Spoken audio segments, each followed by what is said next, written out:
On est le 20 mai, bienvenue en prenant votre café. Est-ce qu'il y a une révolution nécessaire à Post Canada? Bien, je pense que oui. Hein? Il y a une journaliste qui ouvre sa chaîne YouTube, j'ai été voir, il n'y avait rien dessus. Ça a fait un petit débat l'autre jour lorsque j'en ai parlé sur TikTok, je reviens là-dessus. Le syndicat du Post Canada, justement, on en reparle encore, j'ai 2 points là-dessus. Le pétrole vers la Chine, très intéressant. La place des Montréalaises, c'était l'idée de qui, ça, cette affaire-là? Hein? Encore un autre mandat de grève pour la construction résidentielle. Un plan B pour Louis Vuitton, 1,5 million que ça prend pour la retraite, on va regarder ça. Ferrero qui investit, intéressant. La décote des États-Unis, qu'est-ce que ça donne sur les marchés? Les marchés qui étaient au ralenti hier, en tout cas au Canada, c'était fermé. Et j'ai quelques insolites intéressants. Prince Charles, combien il vaut? Commencez par ça.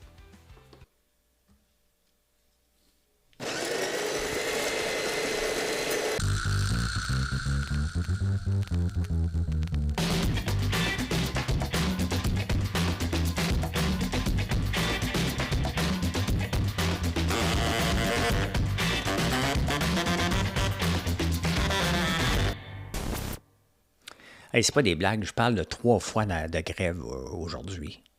Ce n'est que le mot d'ordre des syndicats. Avez-vous passé un bon week-end, un long travail? Ça sert à quoi la journée des patriotes? Hein? À part avoir un congé, il n'y a pas grand monde qui se promène dans les rues et qui fait ça. Là. À un moment donné, il faut vouloir revoir nos congés. Là. Oui, il faut célébrer les patriotes. Là. Ça a changé de nom tellement souvent. Là. Mais à un moment donné, ça sert-tu à quelque chose?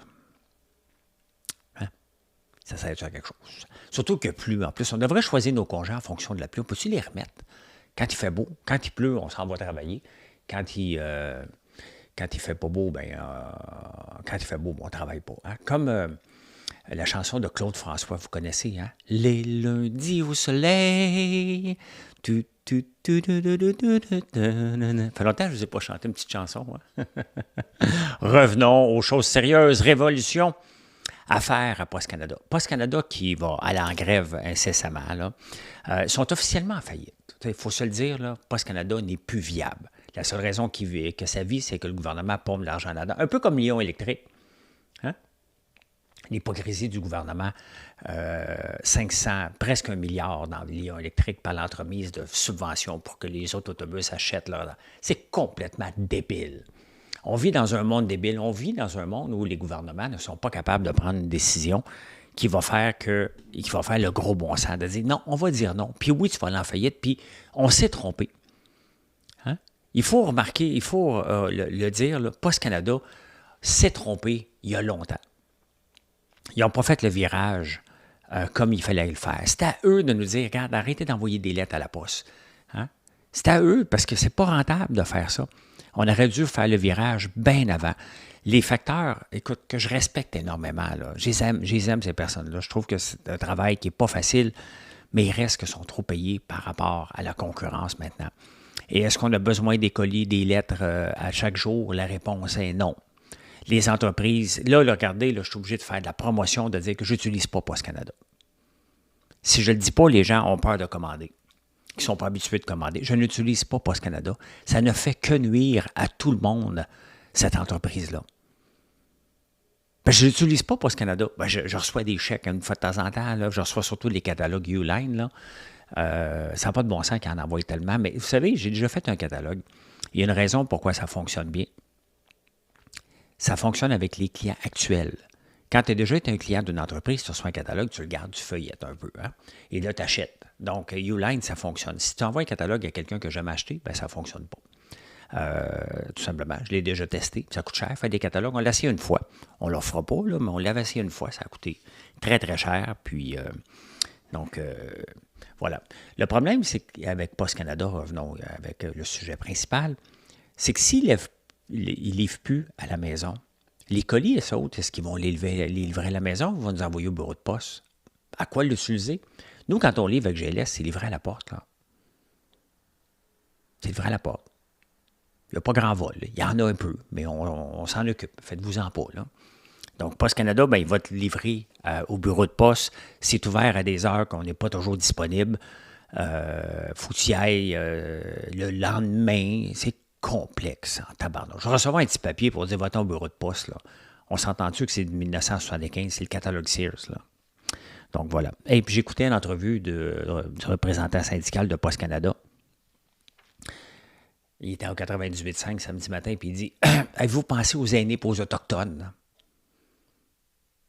Hey, ta job à toi, le syndicat, c'est de protéger les emplois, les aînés puis les Autochtones. Mon père, il allait chercher sa boîte à mal en campagne. Là. C'est drôle parce que moi, il me livre à ma boîte à mal, mais mon père, il ne livrait pas à boîte à mal. à boîte communautaire. Il allait chercher son courrier, il avait 80 ans. Là, il y en a qui sont peut-être en perte de mobilité, c'est sûr. Là. Mais à ce moment-là, il faut regarder qu'est-ce qu'ils reçoivent comme courrier. Est-ce qu'ils reçoivent un paquet d'affaires qui pourraient être transférés? Ils ont des enfants peut-être ou des travailleurs sociaux qui peuvent aider.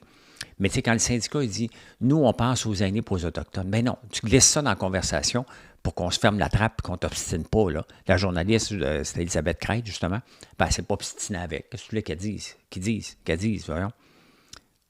Il n'y a pas de sujet de conversation. Il amène ça sur une pente glissante, là, tu sais. Fait que voilà. Il y a une journaliste la semaine passée de Radio-Canada qui a comme pris sa retraite pour se lancer sa propre chaîne YouTube. J'ai été voir, ça s'appelle Elle explique. Mais il n'y a pas de vidéo encore. Et c'est correct, elle était peut-être sur Radio-Canada, puis elle attendait de se lancer. Bien, vous voyez ce que je fais ici. Je ne fais pas partie des grands médias. Vous êtes de plus en plus à m'écouter. Et c'est ce que je fais des nouvelles. Je ne fais pas du travail journalistique, bien évidemment, parce que je ne fouille pas. Hein. Je lis différents journaux, puis d'ailleurs, il y a plusieurs journalistes qui font ça aussi, puis ils rapportent la nouvelle. Je rapporte la nouvelle, moi. Je suis un commentateur de nouvelles, je donne mon opinion. Je ne fais pas des travails de terrain, aller marcher, puis aller voir, puis ramasser des roches. Là. Souvent, vous allez m'en donner des nouvelles, mais si ce n'est pas dans les journaux, moi, je ne fais pas ça, parce que je ne suis pas un journaliste. Mais elle veut faire du journaliste différent, puis elle veut en vivre. Bien, moi, regardez, je le fais en podcast, je le fais en vidéo. Ça me rapporte quand même des revenus non négligeables, mais pas assez pour vivre. Il faudrait que j'aie à peu près 25-30 000 views par jour sur chacune des vidéos. Je ne suis pas rendu là. Quand j'ai 4 000, 4 500, c'est une bonne vidéo. Des commanditaires, ben, à l'occasion, j'ai BMO, une fois par année, ils me demandent. Ils ne m'ont pas demandé cette année, donc je ne sais pas si je vais le faire. J'ai eu Mobile One, donc, mais ça, c'est sporadique, puis il faut que tu aies un reach avant d'avoir ça. Donc, je trouve que c'est bien qu'elle fasse, elle a eu un coverage partout, alors qu'il y en a un paquet qui le font déjà. Tu sais, c'est juste que là, elle quitte Radio-Canada pour lancer sa propre chaîne et avoir plus de liberté. Bien, il y en a des podcasts, il y en a à tonnes, des gens. Moi, je couvre la finance et les opinions, qu'il n'y a pas grand monde qui le font. Paul Arcand le fait aussi, là. Il y en a de plus en plus, mais c'est ce que j'aime faire et que vous semblez aimer écouter aussi. Donc, merci d'être là. Merci d'être là, mais je pense que si elle avait voulu faire sa sortie, j'aurais attendu elle aurait dû attendre au moins qu'elle fasse une vidéo de présentation de sa chaîne et montrer au moins un reportage avant de dire à tout le monde, je quitte Radio-Canada pour lancer ma propre chaîne. Elle a perdu une belle opportunité de montrer ce qu'elle est capable de faire tout seul avec une caméra et un iPhone dans les mains. Là. Ça aurait été la première étape si ça veut réussir sur les réseaux sociaux. C'est pas facile. Là. Il y a TikTok, Instagram, tout ça. Même Facebook. Je n'ai pas de revenus de TikTok. J'ai des revenus de Facebook aussi, mais même à ça, tout combiné ensemble, j'en ai pas assez pour vivre. Même si je restais en appartement, là, je paierais pas grand-chose. Donc, voilà. Hein? Ça prend un gros reach pour ça. Est-ce que j'aimerais ça un jour d'être capable de vivre de ma chaîne YouTube? Ben oui, ce serait le fun, là. Ben, il faudrait que j'aie à peu près 100 000 abonnés. J'étais à 21 000 quelque chose. Ça monte. Vous êtes là. Merci. Les absents ont toujours tort, hein? C'est ça qu'il faut dire. Hey, le pétrole, je le dis tout le temps. Puis je ne suis pas un pro-pétrole, là. Mais je dis tout le temps que si on veut sortir de la pauvreté, le Canada et le Québec, il va falloir exploiter notre pétrole et faire comme la Norvège. Pendant que les Canadiens sont endettés de 50 000 en moyenne chacun, la Norvège, avec leur fonds souverain, il y a 350 000 dollars par personne. Bon, c'est sûr qu'on est 40 millions, sont 8 millions, si on fait le prorata, peut-être que, mais ils seraient dans le positif, pareil.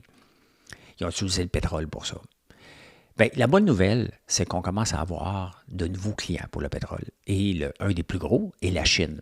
En 2023, on exportait 7 000 barils par jour en Chine, ce qui n'est pas beaucoup, là. Maintenant, avec Trans Mountain, qui nous a coûté quelques milliards, il faut le rentabiliser. Là, Trans Mountain roule à peu près à 70. C'est le pipeline qui s'en va de l'Alberta vers l'ouest, parce que le problème de l'Alberta, c'est est enclavé. Donc, pour sortir le pétrole, ça a pris un oléoduc. Ils veulent le sortir vers l'Est. On ne veut pas, François Legault. Peut-être sur l'acceptabilité sociale. On s'en fout de l'acceptabilité sociale. Là. Si ça part par l'Ouest, ça peut revenir vers l'Est aussi. Et si ça nous permet de nous enrichir, bien, tant mieux. Hein? Maintenant, la Chine nous achète 207 000 barils par jour. De 7 000 en 2023, 207 000. C'est une maudite bonne nouvelle. C'est une maudite bonne nouvelle pour notre économie. Le problème, c'est que le Québec dit non.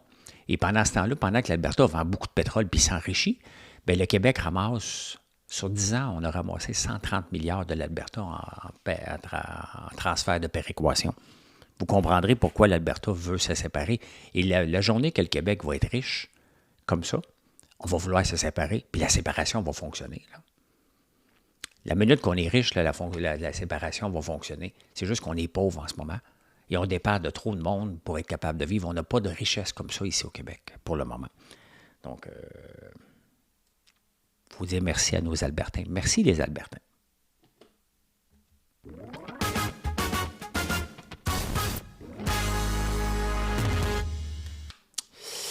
Eh bien, la place des Montréalaises, que Valérie Plante a dit, c'est mon legs, c'est mon idée. Hein? Elle aime bien ça, dire que c'est mon idée.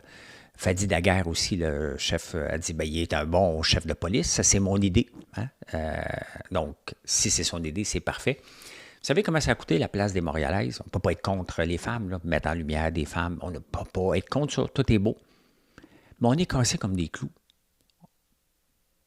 Ça a coûté 100 millions. Il me semble avoir des tableaux dans une salle aurait été bon pour le moment. Là. Ça a coûté 100 millions. Et c'était l'idée de qui en partant? De Coder. C'était pas l'idée de Valérie Plante. On est-tu tanné des politiciens qui... Sans compter que le bureau de la mairesse, l'hôtel de ville, là, a mis 250 millions là-dedans. Avec une affiche, avec une femme voilée en rentrant. Là. Il est-tu le temps qu'elle débarrasse? Son legs, elle veut tellement parler de son legs qu'elle laisse à la ville, là. Parce qu'elle va laisser à la ville, c'est une ville endettée. Avec des projets qui n'étaient pas nécessaires. Là. Rénover à 250 millions l'hôtel de ville. Et à un moment donné, c'est parce qu'il y a quelqu'un qui s'emplit les poches là-dedans. Moi, je vends des savons et des barres de chocolat là, avec 50 cents de profit. Là. Va changer. Me lancer dans la construction pour les villes et le gouvernement. Attendez demain que je vous montre SAQ Click, vous allez capoter. Capoter. Pourquoi demain? Parce que je n'avais pas de place dans le show aujourd'hui. Donc, je l'ai gardé pour demain. Demain, je vais vous montrer combien coûte SAQ Click. C'est mon ami Louis-Philippe qui m'a envoyé ça. Donc, Louis-Alexandre, je suis tout le temps mêlé. Mon ami Louis, ça commence par Louis. Excuse-moi, Louis. Maudit long week-end, j'ai travaillé fort. Ben oui, la place de Montréal, 100 millions. 100 millions. C'était l'idée de Coder. En parlant de Coder, hein, ça a l'air qu'il est-tu capable, lui, là, un peu? Je peux mâcher de la gomme, marcher en même temps, là. Oui, il est capable de mâcher de la gomme puis marcher en même temps, sauf que Coder n'est pas capable de travailler et payer ses taxes en même temps. Il doit encore 405 000 au perso, au Revenu Canada puis Revenu Québec, mais il y a un autre 32 000 qui vient de se rajouter pour sa compagnie. Ce gars-là ne payait pas ses taxes. C'est ça qui nous a gérés. C'est ça qui a géré la Ville de Montréal, suivi par l'autre épaisse qui dépense sans compter. Ah non, j'ai le droit de le dire. À cette étape-ci, là, son leg, là, c'est un leg pas terrible, là, avec des pistes syllabes qui sont tout le temps vides. Avez-vous vu la piste syllabe sur Henri Bourassa, ceux qui habitent là? Pas grand monde qui se promène là. Hein? Construction résidentielle, menace de grève. Donc là, on a une menace de grève qui est assez imminente pour Post Canada. La construction résidentielle, on s'en va en grève aussi parce qu'ils veulent avoir encore plus d'argent. On est-tu complètement déconnecté? Le Québec, quand même, c'est 95. Toutes les grèves au Canada, 91 % sont au Québec.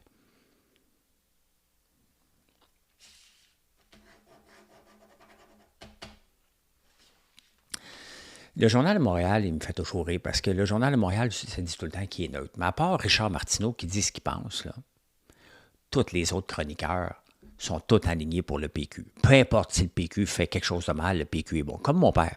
Mon père, il aurait voté pour le PQ toute sa vie, quand même que ça aurait été un singe à la tête du PQ, il aurait continué à voter pour le PQ. Quand je lis le Journal de Montréal, j'ai comme l'impression des fois que je vois mon père entêté. Tu sais, à un moment donné, Alex Boissonneau, là, ce qu'il a fait, il faut voir la vidéo quand il est sorti de prison en 2001, là, à ce moment-là. Là. Il était fier. C'est un gars problématique. C'est pas un coup de tête qui est arrivé, c'est pas une erreur de jeunesse. Là. C'est un mouvement dans lequel il faisait partie. Et imaginez-vous que c'est un libéral là-dedans. Il se ferait démolir. La CAQ se ferait démolir. Mais le PQ, c'est tellement... Ça devient fâchant à lire un journal. Je comprends que le propriétaire, il est très séparatiste, là. Mais à un moment donné, ce qu'on veut lire, hein, le quatrième pouvoir, le fameux quatrième pouvoir qui n'arrête pas de parler à Pelado, là, le journal, c'est le quatrième pouvoir. Bien, si on veut que ce soit le quatrième pouvoir, on aimerait ça avoir des opinions différentes un peu. Hein? Que autres, tout le temps, PQ à défendre tout. On a l'impression que les journalistes sont tous en train puis les chroniqueurs sont tous en train de protéger leur job en disant ce que Pierre Cal veut entendre. Moi, ce journal-là, je le lis pour essayer de trouver des nouvelles. J'en trouve pas beaucoup, honnêtement, là. Mais une fois de temps en temps, je fouille pour essayer d'en trouver, puis je suis toujours un peu pas mal déçu.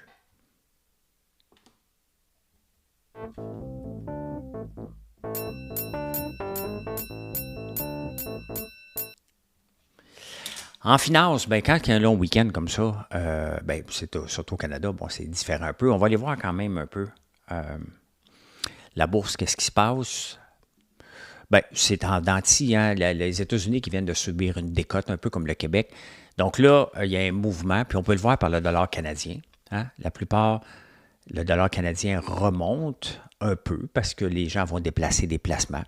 Et vous allez voir, demain, je vais vous remonter Hot Potato. Je vous parle souvent d'Hot Potato, d'une stratégie de placement. Là. Donc demain, je suis en train de le travailler en ce moment parce que des fois, il faut que je prépare des shows à l'avance. Là. Et regardez le dollar, le DXY, hein, le dollar américain, vis-à-vis les autres, ben, il est un peu à la baisse en ce moment. Pas trop. Je me serais attendu quand même que le stock market descend beaucoup plus, puis le dollar américain, suite à la décote. Mais il y a quand même un mouvement canadien. Là, le TSX est fermé aujourd'hui. Il était fermé hier, donc on va voir l'impact pour demain.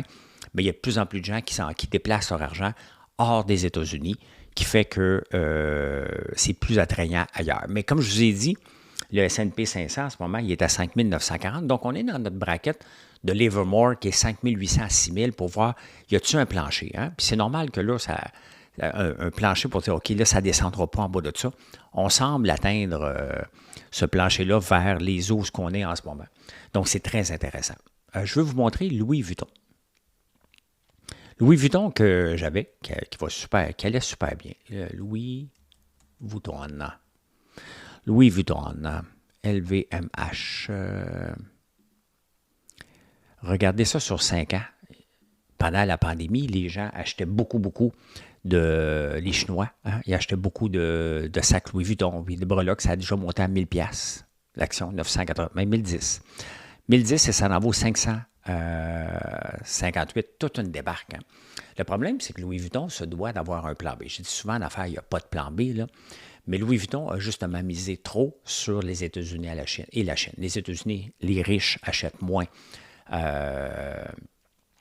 de Louis Vuitton puis de Hermès. Il y en achètent, là, mais pas autant. Et en Chine, il y a 30 magasins Louis Vuitton. Puis si tu vas à Paris, tu vas voir, puis même ici à Montréal, si tu vas au magasin Louis Vuitton, il y a beaucoup d'Asiatiques qui sont là. Donc, ils ont mis le paquet pendant que la manne a passé. Sauf que là, la manne, elle se déplace vers l'Inde et Louis Vuitton a seulement 3 magasins Louis Vuitton là-bas.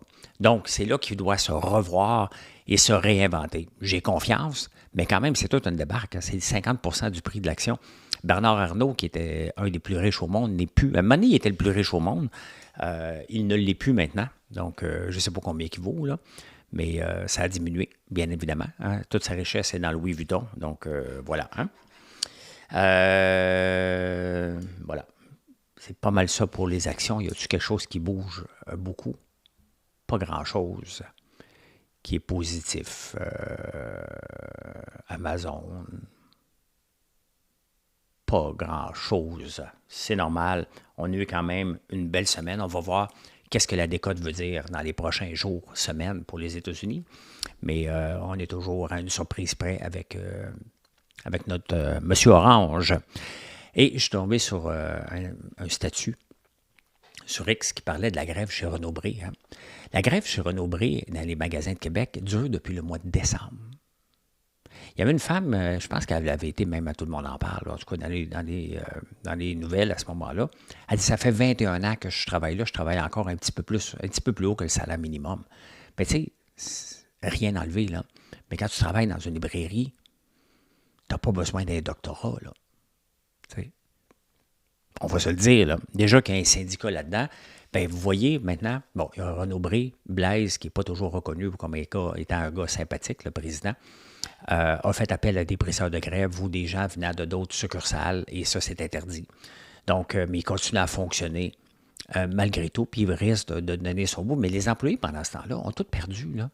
Tu sais, à un moment donné, la grève, là, à tout prix, il faut que tu comprennes que le livre, là, il se vend ailleurs que chez Renaud-Bré. Fait que si tu ne veux pas le payer 45$ ton livre, ça se peut qu'à un moment donné, il faut faire attention au salaire. Puis, est-ce que tu peux vivre décemment de travailler dans une librairie à temps plein?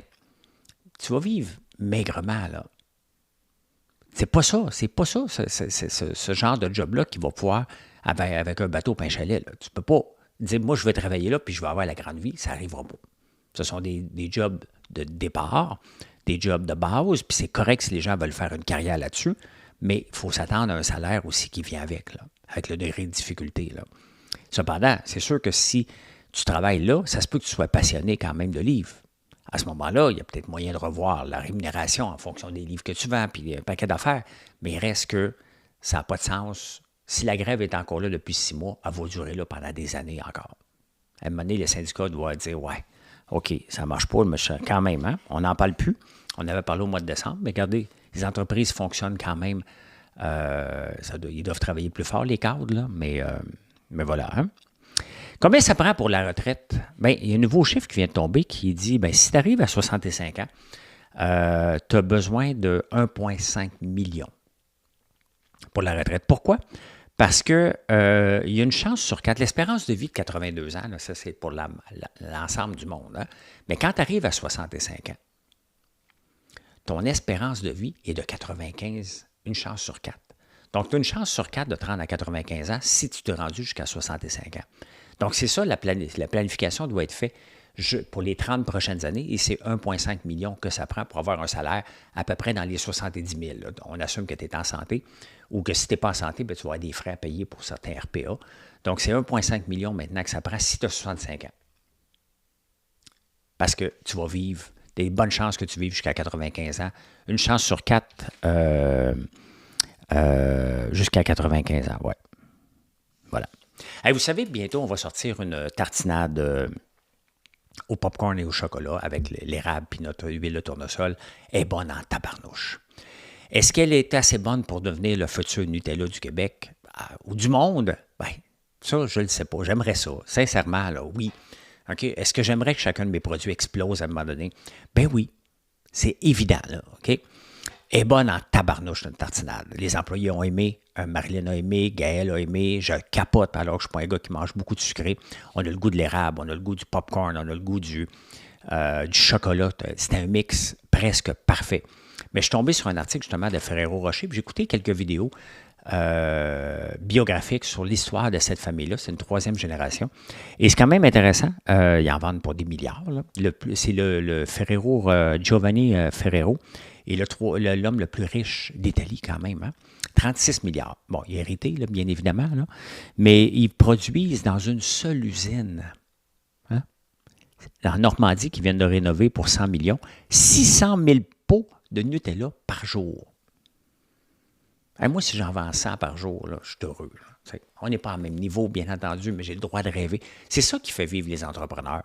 Le rêve. Il ne faut pas rêver en couleur, il faut rêver éveillé.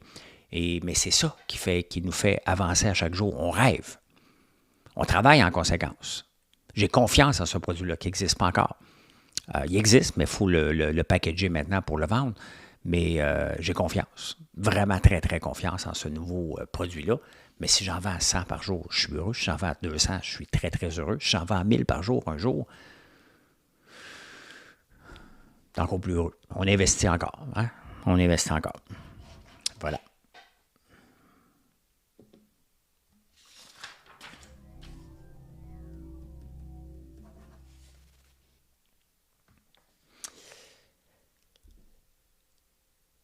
La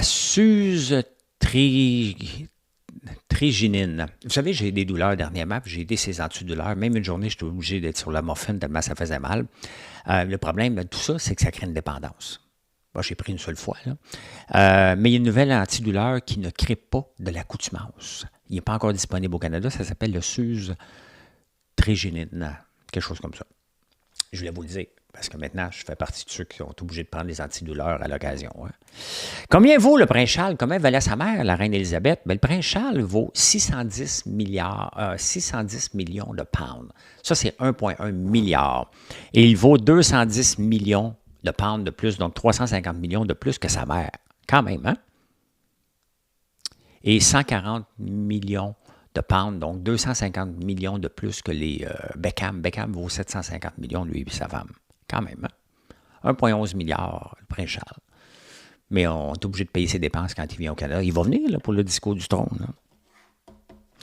Est-ce que vous faites partie de ceux qui dorment pas assez, qui n'est pas bon pour la santé? Mais trop dormir, il y a des études qui ont montré que si vous dormez en moyenne 9 à 10 heures par nuit, régulièrement, les grands dormeurs, là, bien, vos chances de démence sont très, très, très élevées. Donc, il ne faut pas que tu dormes, si tu dors pendant 10 heures par jour, pendant 20 ans, tes chances que tu fasses la démence sont très élevées. Donc, il faut juste trouver la balance entre les deux. Mission accomplished. Puis moi, je peux dire ça. Mission accomplished. Hey, merci d'être là. Venez nous voir sur françoislambert.one. Venez découvrir tous nos produits, nos nouveaux produits, nos anciens. Notre shipping est gratuit après 50 $ d'achat. Sinon, c'est 5 $ en bas de ça. Allez, bye, bonne journée.